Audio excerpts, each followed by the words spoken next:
Stephen King tiene en su haber numerosas novelas que hacen de él uno de los autores más prolíficos de la historia del género y uno de los autores que más vende en todo el mundo. Eso sí, no todas las novelas que componen su extensa bibliografía son dignas de reseñar. Nos encontramos libros que realmente son desechables y relatos que, por lo absurdo de su premisa, resultan ser un poco pérdida de tiempo. Pero bueno, es inevitable dentro de un catálogo tan extenso encontrarnos con obras que tengan un bajo nivel de conjunto general. En este video no vamos a centrarnos en las novelas en sí, sino que nos centraremos en esos detalles, en esos recursos que utiliza Stephen King para tejer los finos hilos que unen casi todas sus novelas entre sí. Así es que, sin nada más, por el momento entremos en materia. El estado de Maine. El estado de Maine, que es el estado natal de Stephen King, es uno de los nexos de unión más utilizados por el autor para intercalar sus novelas, ya sea para hacer referencias a otras o para ambientar varias en el mismo lugar.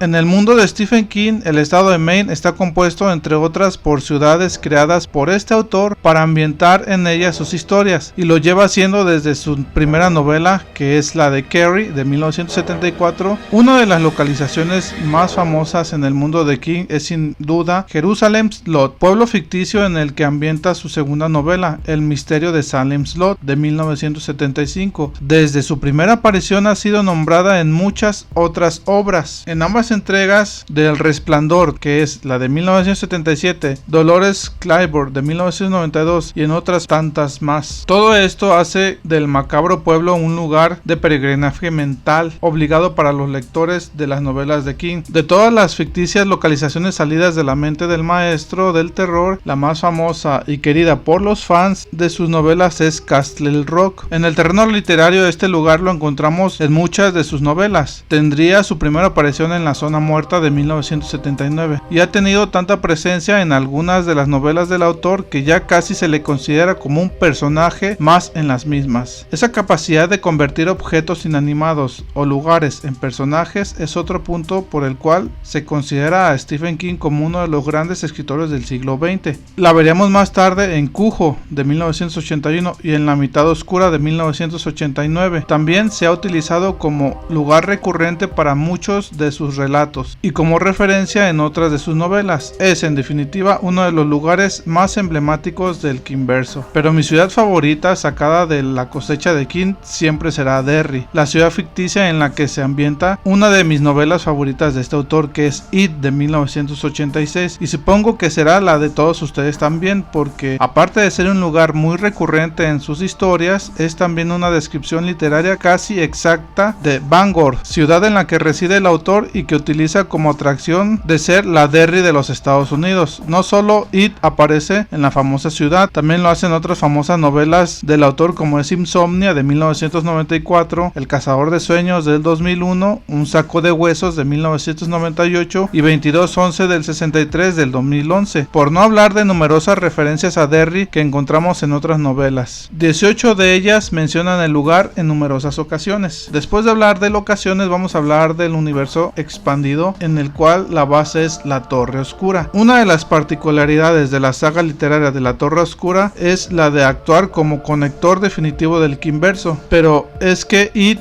no se queda corta en este aspecto, siendo frecuente su aparición en otras obras del autor. Todo un logro que te obliga a hacer relecturas de sus novelas para seguir encontrando referencias en otras obras. A los lectores de la Torre Oscura les sonará el nombre de Dandelo, el malvado vampiro psíquico que casi acaba con Roland durante el episodio de la saga. Este gracioso antagonista comparte muchas características con el malvado payaso asesino, y no es coincidencia que sea así, puesto que Dandelo pertenece a la misma raza del monstruo de Derry. Muchos rumores lo sitúan como el mismo ser, pero el autor ha dejado caer en algunas entrevistas que son dos personajes separados, que están unidos por un nexo en común. Aunque nada está confirmado, podríamos estar hablando del mismo ser. En el Kingverso nada es lo que parece. También vemos aparecer al payaso en la novela 2211 del 63, hablándole al personaje principal de la novela durante uno de los viajes en el tiempo que realiza. El payaso, maestro de la persuasión, intenta convencer al protagonista de que se acerque para hacerlo flotar.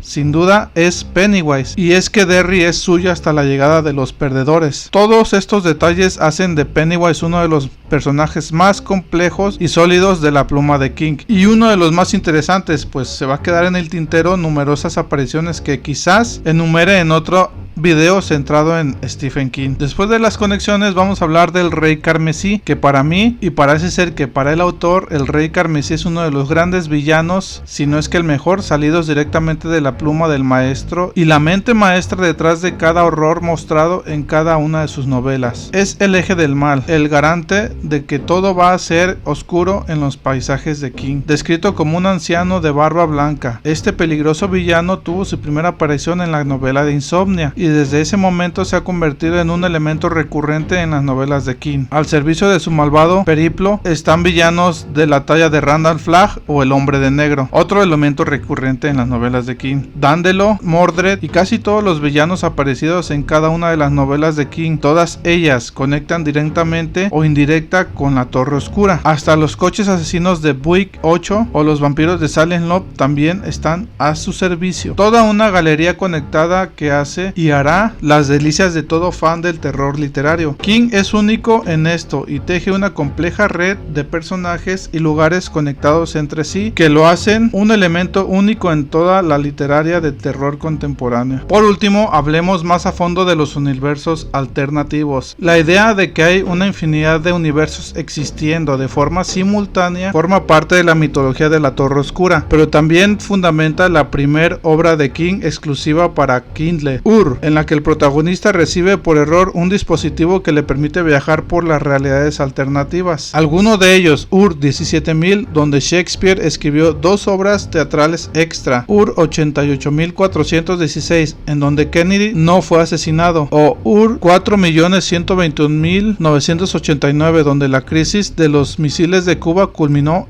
con el holocausto nuclear en 1962. La relación con el Kimverso está clara cuando en la conclusión de Ur aparecen los ampones con chaquetas amarillas secuaces del Rey Carmesí para hacerse con el dispositivo. Uno de esos universos paralelos concebidos por King es obviamente el que podríamos llamar el nuestro, aquel en el que tienen lugar casi todas sus historias, ese lleno de pequeñas ciudades casi siempre del estado de Maine que parecen atraer como imanes al mal, Jerusalem Lot, que es de Salem Lot, Castle Rock de la tienda, Cujo y la zona muerta, o Derry de It, Insomnia, el cazador de sueños y 2211 del 63. King no se molesta en explicar los porqués, ya que para él es más bien un pequeño juego entre el autor y el lector, pero es en este universo principal donde tienen lugar los guiños más conocidos y simpáticos de la obra, aquellos que no tienen más función que proporcionar al lector una agradable sensación de familiaridad. Esas ciudades, pozos del infierno,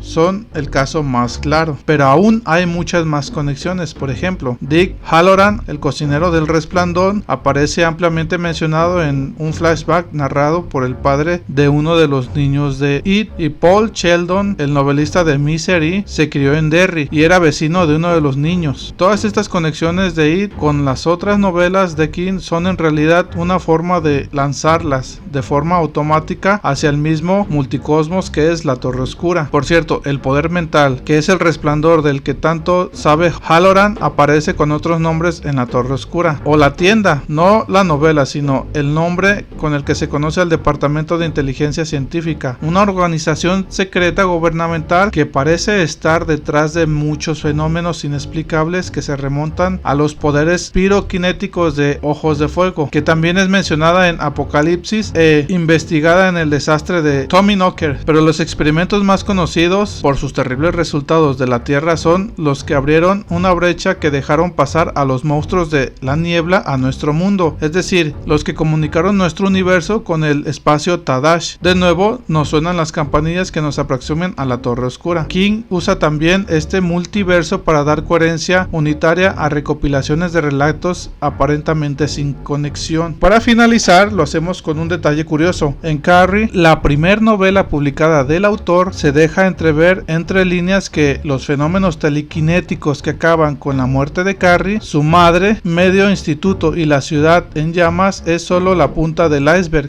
Gente con poderes igualmente terribles están apareciendo en todo el país y podría estar desatándose poco menos que una guerra civil, salvo una levísima mención en la lápida de Carrie en It. La primera novela de King no es mencionada directamente en ningún otro libro del autor, y eso que tiene elementos afines en su cosmología, jóvenes con poderes, que es un tópico recurrente. Sumemos la cuestión, además, que Carrie es en cierto modo un libro de ciencia ficción. Se desarrolla en un futuro cercano, 1979, con respecto a la fecha de publicación, 1974. Es decir, que no hay que olvidar en ningún momento que King puede haber desplegado una serie de pistas en muchas de sus novelas que dan la impresión de que es un cosmos coherente, pero en realidad todo sirve para apuntalar en especial la ficción de la Torre Oscura. No es intención del autor que el Kingverso sea entendido como algo serio. Otra cosa es que, serio o no, el esfuerzo del autor es mucho comparado con las 54 novelas a cuestas. Así es que, como acabo de mencionar, las 54 novelas de Stephen King giran en torno a la Torre Oscura, con unos u otros detalles mencionados. Así es que si quieren saber más al respecto, les recomiendo lean las novelas de la Torre Oscura, toda la saga completa. Y si quieren saber más sobre este tipo de temas y literatura, no olviden suscribirse al canal, darle a la campanita para que les avise cuando publique un nuevo video, y también no olviden seguirme en mis redes sociales.